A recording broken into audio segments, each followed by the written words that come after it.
প্ৰথমতে ৰঙালী বিহুৰ শুভেচ্ছা জ্ঞাপন কৰিছোঁ আৰু আগন্তুক নতুন বছৰত সকলোৰে দিয়া মন কুশলে থাকক এই কামনাৰে আজি এই সাংবাদিক মেলখন আমি আৰম্ভ কৰিব ওলাইছোঁ।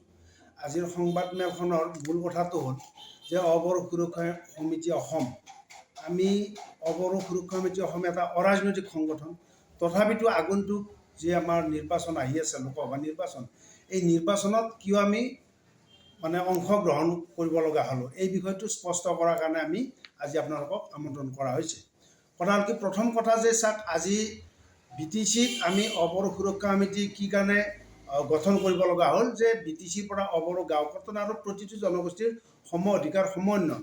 কিন্তু বিগত 10 বছৰত আমাৰ যে বিজেপি চৰকাৰ, এই বিজেপি চৰকাৰে সম্পূৰ্ণ শোষণ আৰু বঞ্চনাৰে আমাক তাত ডমিনেট কৰি ৰাখিছে। আমাৰ আজি তাত ভূমিৰ অধিকাৰ নাই, ৰাজনৈতিক অধিকাৰ নাই। গতিকে তেনে এটা ক্ষেত্ৰত আৰু শেহতীয়াভাৱে বিজেপি চৰকাৰে অসমৰ বা ভাৰতবৰ্ষৰ যিটো বাস্তৱ পৰিস্থিতি, মূল্য বৃদ্ধিৰ কথাই কওক, আজি দেশৰ ঋণৰ কথাই কওক, এই যিটো পৰিৱেশৰ সৃষ্টি কৰিলে, হিতাধিকাৰীৰ সৃষ্টি কৰি আমাক যে কোঙা অসমীয়া জাতিত পৰিণত কৰিব ওলাইছে, ইয়াৰ বিৰুদ্ধে আমি আজি এই সংবাদ মেলত কিছু কথা স্পষ্ট কৰিব ওলাইছোঁ।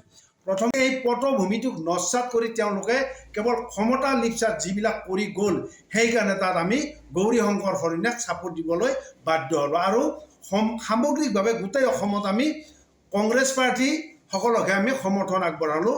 এইকাৰণে যে কাৰ দৰে এখন কলা আইন জাপি দি অসমীয়া জাতিৰ ভেটি মাটি যি অন্ধকাৰ ভৱিষ্যত মাতি আনিব বিচাৰিছে, তাৰ বিৰুদ্ধে অৱৰোহ সুৰক্ষা সমিতিয়ে ৰাইজৰ লগত সদায় সজাগ আৰু সচেতন হৈ আগবাঢ়িছোঁ। গতিকে এইকাৰণে আমি বিজেপিৰ বিৰুদ্ধে থিয় হৈ মঙলদৈ অৰ্থাৎ দৰং আৰু ওদালগুৰিত মাধৱ ৰাজবংশীৰ লগতে বাকী সমষ্টিত আমি কংগ্ৰেছৰ প্ৰাৰ্থী আৰু কোকৰাঝাৰত কিন্তু গৌৰীশংকৰ হৰণীয়াক আমি সমৰ্থন কৰিছোঁ।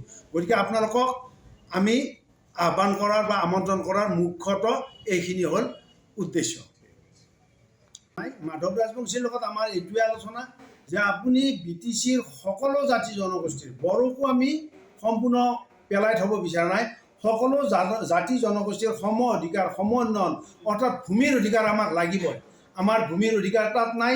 গতিকে মাধৱ ৰাজবংশী মহোদয়ৰ লগত এইটোকে আমি ফাইনেল সিদ্ধান্তত উপনীত হৈছোঁ, 6 জনজাতিকৰণ সম্পৰ্কে বা আমাৰ ভূমিৰ অধিকাৰ সম্পৰ্কে, ৰাজনৈতিক অধিকাৰ সম্পৰ্কে যাতে নেকি তেখেতে সাংসদত আমাৰ হৈ মাত মাতে, ঠিক তেনেকুৱা কথাক লৈ আমি তেওঁৰ লগত এটা বুজাবুজিত উপনীত হৈছোঁ। অৰ্থাৎ সীমামূৰীয়া উলিয়াব লাগে। এতিয়া আমি যিহেতু 90% অৱৰোহ গাঁও, 80% অৱৰোহ সংখ্যাগৰিষ্ঠতা গাঁও কৰ্তনৰ কাৰণে আমি দাবী জনাই আছিলোঁ। সেইকাৰণে তেওঁলোকে আয়োগ গঠন কৰি দিলে PP বাৰ্মা ছাৰৰ নেতৃত্বত। সেই আয়োগ PP বাৰ্মা ছাৰ ঢুকাল, তাৰপিছত AK ভূটানী ছাৰক দিলে, AK ভূটানী ছাৰ ডেপুটেশ্যনত গুচি গ'ল, এতিয়া দিছে বি কল্যাণ চক্ৰৱৰ্তী ছাৰক। এতিয়া কথাটো হ'ল কি, এই যে গাঁও কৰ্তন আৰু অন্তৰ্ভুক্তি, এই আয়োগে কোনো কথা গম নাপায়। গম নোপোৱাকৈ গাঁও কৰ্তনৰ কথাটো সম্পূৰ্ণ অন্ধকাৰত ৰাখি তেওঁলোকে গাঁও আৰু অন্তৰ্ভুক্তিহে কৰিব সিদ্ধান্ত লৈছে অসম চৰকাৰে। গতিকে সেইটোৱে হ'ল আমাৰ হিমন্ত বিশ্ব শৰ্মাৰ বিজেপি চৰকাৰ। সেইকাৰণে আমি বিজেপিৰ বিৰুদ্ধে সকলো কংগ্ৰেছ প্ৰাৰ্থীক সমৰ্থন আগবঢ়াইছোঁ। মূল কথাটো হ'ল যে বিগত সাংবাদিক বন্ধুসকল, আমি অৱৰোহ সুৰক্ষা সমিতি অসমৰ পৰা আজি আগন্তুক নিৰ্বাচন সম্পৰ্কে কিছু কথা স্পষ্ট কৰিব বিচাৰিছোঁ। বিগত দিনবিলাকত প্ৰায় 15-16 বছৰ অৱৰোহ সুৰক্ষা সমিতিয়ে বড়োলেণ্ডৰ বিৰুদ্ধে যি ষড়যন্ত্ৰ চলি আছিল তাৰ বিৰুদ্ধে আৰু BTCৰ পৰা অৱৰোহ সংখ্যাগৰিষ্ঠতা গাঁও কৰ্তনৰ দাবীত আমাৰ অৱৰোহ সুৰক্ষা সমিতিয়ে দীৰ্ঘদিন ধৰি আন্ধাৰ নাই। সেইকাৰণে আমি অৱৰোহ সুৰক্ষা সমিতিয়ে দৰং ওদালগুৰিত মাধৱ ৰাজবংশীক সমৰ্থন কৰিছোঁ। দিলীপ শইকীয়াৰ বিৰুদ্ধে আমি কঠোৰ স্থিতি ল'বলৈ বাধ্য হ'লোঁ, কিয়নো তেওঁ গাঁও কৰ্তনকে আৰম্ভ কৰি অসম বিভাজনৰ যি ষড়যন্ত্ৰ, ইয়াৰ বিৰুদ্ধে তেওঁ কোনো টু শব্দ নকয়, বা ৰাস্তা ঘাট যি আজি সম্পূৰ্ণ বিধ্বস্ত হৈছে তাত তেওঁৰ কোনো ভূমিকা নাই। গতিকে সেইকাৰণে তেওঁৰ বিৰুদ্ধে আমি কঠোৰ স্থিতি লৈ মাধৱ ৰাজবংশীক সমৰ্থন কৰিছোঁ। আনহাতে কোকৰাঝাৰ সমষ্টিত যিহেতু সাংসদ নৱ হৰিণে ইলেকশ্যন খেলিব নোৱাৰে, খেলিলেও তেওঁ বিজেপিৰ লগত এলায়েন্স আছে।